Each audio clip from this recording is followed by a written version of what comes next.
Homer Phone Reports, c'est la réparation de votre téléphone, le remplacement de vos batteries et l'achat de tous vos accessoires indispensables. 38 rue du Docteur Mougeot à Saint-Dizier.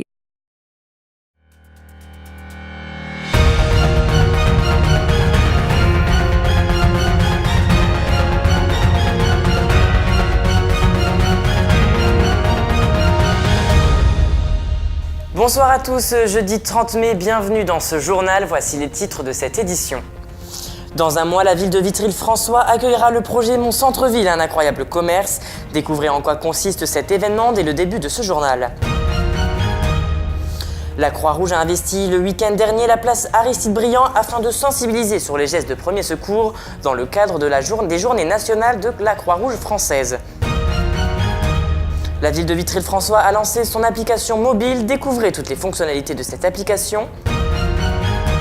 Et le championnat de France UNSS de kayak polo s'est tenu à Saint-Dizier durant 3 jours. Reportage à voir dans quelques minutes.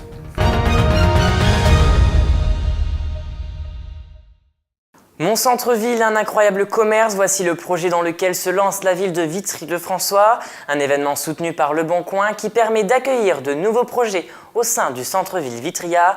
Un reportage de Nicolas Fontaine, Jérémy Vitry. Le 28 juin prochain, la ville de Vitry-le-François accueillera la 2e édition de Mon Centre-Ville, un incroyable commerce. Ce concours de création d'activités commerciales, artisanales et de services en centre-ville. Les porteurs de projets auront donc 36 heures pour tester leur activité dans les locaux vacants qui correspondent le plus à leur activité. Au total, 10 villes ont été retenues pour participer à ce dispositif et la ville de Vitry-le-François en fait partie. C'est l'occasion, régionalement parlant, parce qu'on attire au moins au niveau Grand Est, de tester une activité, de le confronter à des enjeux de centre-ville, de confronter aux consommateurs de centre-ville, notamment Vitria, mais on va aller même plus loin parce que ce sera partagé sur les réseaux sociaux.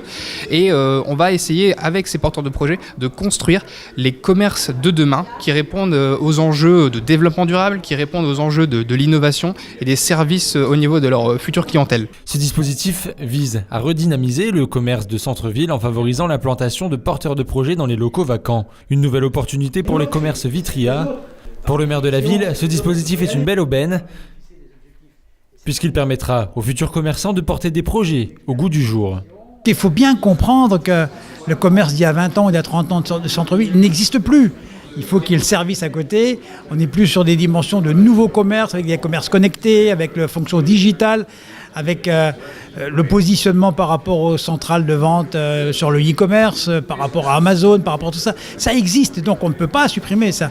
Il faut tenir compte de toutes ces interférences et de ces acteurs pour repositionner d'autres types d'activités commerciales, des activités modernes, des activités du 21e siècle. Voilà, on est dans cette logique-là. Pour ceux qui souhaiteraient participer à ce projet, il suffit de vous inscrire sur le site moncommerce-centreville.com et la sélection des projets se fera les 28 et 29 juin prochains. Vous les avez certainement vus, des bénévoles de la Croix-Rouge française étaient ce week-end sur la place Aristide-Briand à l'occasion des Journées nationales de la Croix-Rouge française. Au programme Initiation au premier secours, sur place, Nicolas Fontaine et Jérémy Vitry. Ce samedi, la Croix-Rouge était présente sur la place Aristide-Briand dans le cadre d'une quête au niveau national. L'objectif de cette journée, en plus de requérir des dons, était de sensibiliser le public à la thématique de l'urgence et de montrer les moyens mis en œuvre par la Croix-Rouge lors de ce type de situation. Et la journée était de sensibiliser les habitants à notre thématique de cette année qui est l'urgence. Donc de leur montrer comment déployer un centre d'accueil impliqué, le matériel engagé et aussi d'échanger autour d'un petit café avec un petit gâteau. On propose des initiations au premier secours et une sensibilisation à l'initiation à la réduction des risques.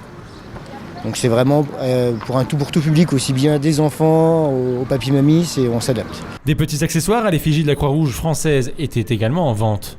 Alors c'est pareil, ce sera pour financer aussi l'investissement sur les lots d'urgence, le matériel destiné à l'urgence.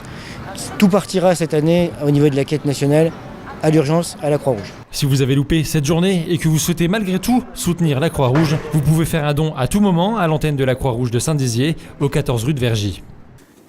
Une application mobile pour dynamiser le territoire, voilà l'objectif pour le maire de la ville de Vitry-le-François qui a lancé il y a quelques jours l'application mobile. Cet outil de communication met en avant le patrimoine local mais aussi le commerce Vitria. Reportage d'Antoine Regnault et Amandine Niziac. C'est officiel, la ville de Vitry-le-François a lancé son application mobile Vitry Bouge. Cela fait maintenant 1 an qu'ils œuvrent sur ce projet afin de mettre en place un outil supplémentaire qui permettra de valoriser le territoire et ses compétences. Pour Jean-Pierre Bouquet, maire de la ville, cette application était une évidence puisque grâce à ses nombreux déplacements au travers de la France avec l'Association des maires de France, il a constaté que certaines villes possédaient déjà une application qui mettait en avant leur territoire.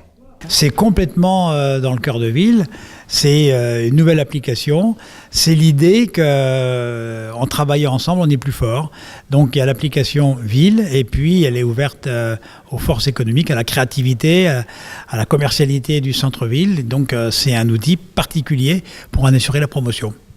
Dans cette application, on retrouve une partie touristique avec l'onglet balades culturelles, mais aussi les événements à venir, les signalements à faire remonter à la mairie, les associations qui font vivre la Cité Rose, mais surtout un onglet entièrement dédié aux commerçants. Une application particulière qui est ouverte au commerce de la ville de Vitry avec toutes les ouvertures possibles sur tous les commerces. C'est renseigné par les commerçants qui peuvent faire leur campagne de promotion, qui peuvent gérer les cartes de fidélité. Enfin bref, c'est un outil complètement nouveau et donc c'est un outil de promotion et de valorisation. En plus de mettre en avant le commerce vitrien, la ville de Vitry-le-François a fait un appel à 2 stagiaires en BTS qui s'occupent de la communication et du management directement en lien avec les commerçants. Mon but de ce stage, c'est de parler d'application aux commerçants. Donc leur dire à quoi ça sert, l'utilité et si c'est rentable pour eux ou non. Sachant que pour eux, c'est gratuit s'ils sont membres de l'UCIA. Et s'ils sont intéressés et que ça leur plaît, je leur explique comment s'y inscrire. Et tout simplement, pour s'y inscrire, il faut une adresse mail et ensuite je passe à mes supérieurs, donc à mes tuteurs. Et ensuite, l'adresse est envoyée, enfin le mail. Et donc ensuite, ils reçoivent un mot de passe temporaire et ils peuvent ensuite remplir toute leur description. Et on leur explique tout ça directement en face à face. Même si l'application est désormais téléchargeable, elle doit encore faire ses preuves auprès des habitants et des commerçants. Le maire de la ville espère donc que cet outil sera à son point culminant pour décembre 2019. Il y en a d'autres en France, j'en sais rien, mais on a celui-là parce qu'on... Non, tu vas t'identifier comme...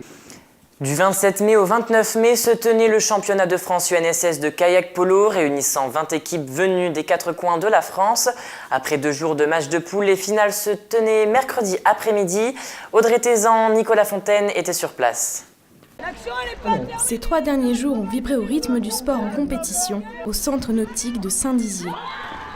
De lundi à ce mercredi, ce n'était pas la natation la star, mais le kayak polo, un sport mêlant le handball et le kayak traditionnel. Ce championnat de France UNSS a rassemblé 20 équipes mixtes pour un total de 200 poloistes. En 2 jours, ce sont plus de 100 matchs qui ont été joués sur le bras mort du canal jouxtant le centre nautique. Une trentaine d'organisateurs étaient présents pour encadrer cette compétition, organisée par le service départemental UNSS Haute-Marne, soutenu par l'agglomération Saint-Dizier, Ders et Blaise. Durant 3 jours, ce sont donc les élèves de collège et lycée qui se sont affrontés. L'UNSS, Union nationale du sport scolaire, a en effet pour objectif de pousser les jeunes à une pratique du sport régulière. De l'UNSS, c'est la découverte de plusieurs activités, puisqu'on est une fédération multisport, et donc de permettre à chacun, tous les élèves qui sont scolarisés en lycée et en collège, d'avoir accès sur le département à plus de 60 sports, pratiques sportives, et puis d'accéder éventuellement sur une filière compétition, d'accéder au plus haut niveau avec des championnats de France comme ici, le kayak polo à Saint-Dizier. La pratique du kayak polo à l'UNSS permet aux élèves de découvrir de nombreuses facettes de ce sport, puisqu'en plus de jouer sur le terrain, ils occupaient également les rôles de coach, arbitre et co-organisateur. Cette compétition rassemblait des clubs locaux, comme Ancerville et Vassy, mais aussi des clubs de nombreuses villes de France, de Montpellier à Thury-Harcourt, en passant par Marseille. La Haute-Marne était le terrain de jeu des meilleurs jeunes poloistes de France, supervisé par Patrice Belat, champion du monde de kayak polo en 2014 avec l'équipe de France. Un privilège donc pour la Haute-Marne d'accueillir de si talentueux sportifs.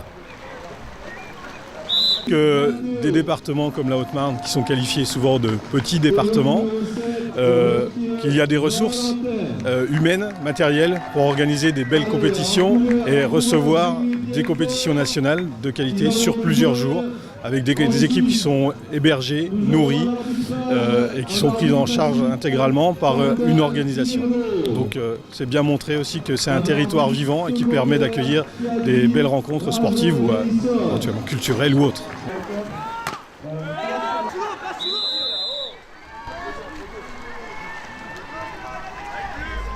Et c'est la fin de cette édition. Dans un instant, la météo. Merci d'avoir suivi ce journal.